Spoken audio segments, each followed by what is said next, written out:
താന്യം മണ്ഡലം ഐക്യജനാധിപത്യ മുന്നണി കൺവെൻഷൻ വികാസ് ചക്രപാണി ഉദ്ഘാടനം ചെയ്തു. മണ്ഡലം പ്രസിഡന്റ് M.K. ചന്ദ്രൻ അധ്യക്ഷത വഹിച്ചു. DCC സെക്രട്ടറി അനിൽ പുളിക്കൽ മുഖ്യപ്രഭാഷണം നിർവഹിച്ചു.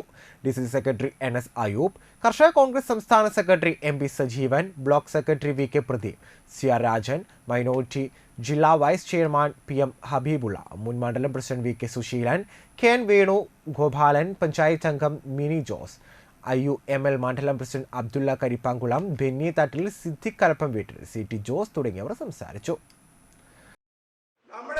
ആരോഗ്യ ഡാറ്റ വിദേശ അമേരിക്കൻ കുത്തക കമ്പനിക്ക് സ്പ്രിംഗ്ലർ കമ്പനിക്ക് കടത്തിക്കൊണ്ടുപോകുന്നതിന് എല്ലാ സൗകര്യം ചെയ്തു കൊടുത്ത് വലിയ ഡാറ്റ മോഷണത്തിന് കൂട്ടുന്ന ഗവൺമെന്റ് ഒടുവിൽ ഹൈക്കോടതിയുടെ ഉത്തരവ് വന്നു. സ്പ്രിംഗ്ലർ കമ്പനിക്ക് ഡാറ്റ കൊടുക്കാൻ അനുവദിക്കാൻ പാടില്ല എന്ന ഹൈക്കോടതിയുടെ ഉത്തരവ് വന്നു. ആ കോവിഡ് കാലത്ത് തന്നെ, മഹാമാരിയുടെ കാലത്ത് തന്നെ ഈ പെരിങ്ങോട്ടുകര 4 കൂടിയ സെന്ററിൽ ഒരു മാസ്ക് കിട്ടാൻ 3, 4, 5 രൂപയും മാത്രം മതിയെങ്കിൽ ആ കോവിഡ് കാലത്ത് നമ്മുടെ ഗവൺമെന്റ് ലക്ഷക്കണക്കിന് മാസ്കുകൾ മേടിച്ചത് 10 രൂപ